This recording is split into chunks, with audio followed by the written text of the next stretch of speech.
किस्मत ने खेला खेल। एक घनश्याम नाम का व्यापारी था। वह रत्नों का व्यापार करता था। उसका बहुत नाम था। उसके 2 बेटे थे, मनीष और गोपाल। वो दोनों भी अपने पिता के साथ उनके काम में उनका हाथ बटाते थे। मनीष का स्वभाव थोड़ा लालची और घमंडी था। वही गोपाल शांत स्वभाव का और ईमानदार था। अब घनश्याम जी की तबीयत ठीक नहीं रहती थी, तो ज्यादातर काम उनके बेटे ही संभालते थे। एक दिन घनश्याम जी का देहांत हो गया। अब काम का सारा भार उनके बेटों पर आ गया। शुरू में वो दोनों मिलकर ईमानदारी से अपना काम करते रहे, मगर अब मनीष का लालच बढ़ गया था। वो असली रत्न के जगह नकली रत्न बेचने लगा था। उसे बहुत मुनाफा होने लगा था।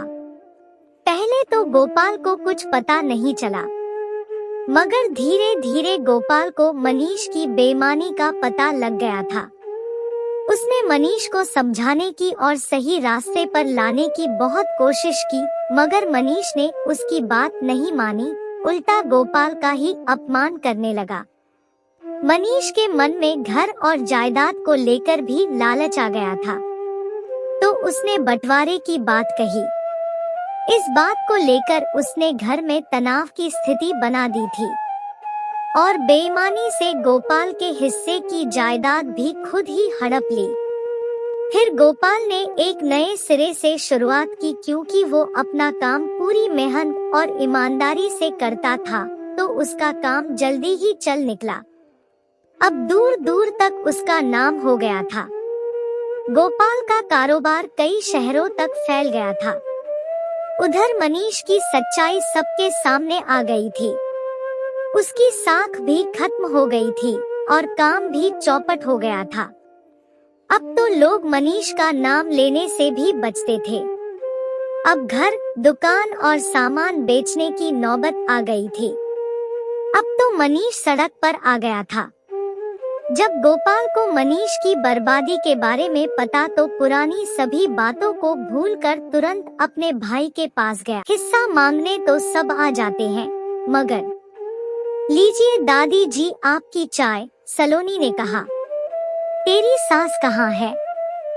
शाम के 5 बज गए हैं, अभी तक अपने कमरे से बाहर नहीं आई, कादम्बरी जी ने पूछा। तब सलोनी बोली, जी उनको थकान के कारण बुखार लग रहा है। अभी सलोनी ने यही कहा था कि कादम्बरी जी जोर से चिल्लाने लगी। ऐसे कैसे तबीयत खराब हो गई? परसों कुलदेवी की पूजा है, पूरा अनाज साफ करने के लिए पड़ा है। मेरे दोनों बेटे अपने पूरे परिवार के साथ आएंगे। कई तरह के व्यंजन का भोग लगेगा, माता जी को रोट। परिवार की परंपरा के चलते बाहर के लोगों की मदद नहीं ले सकते। सब कुछ शुद्धता के साथ घर की बहुओं को ही बनाना होता है। इस साल ये पूजा स्थगित ना हो, अगले साल दुगने निवेद्य से माता जी को भोग लगाएंगे। चिंतित स्वर में कादम्बरी जी बोली। कादम्बरी जी को अपनी बहू कुसुम की तबीयत से ज्यादा काम की चिंता हो रही थी। मशीन को भी मेंटेनेंस की जरूरत होती है, मगर काम करके थकान के कारण कुसुम को बुखार आ गया। इस बात की किसी को चिंता नहीं थी। माँ को कमजोरी लग रही थी, तो मैंने ही उन्हें आराम करने को कहा। रही बात परसों की पूजा की, तो दोनों चाचियाँ भी तो अनुभवी है। उनकी शादी को भी तो लगभग 25 साल हो चुके हैं। हम सब मिलकर सब कुछ संभाल लेंगे, आप चिंता मत कीजिए, सलोनी बोली। सलोनी की सास कुसुम बहुत ही सीधे स्वभाव की महिला थी। कुसुम के पति रमाकांत जी पोस्ट ऑफिस में काम करते थे। अब उनके रिटायरमेंट में सिर्फ 1 ही साल बाकी था। कुसुम ने बड़ी बहू होने का पूरा फर्ज निभाया है।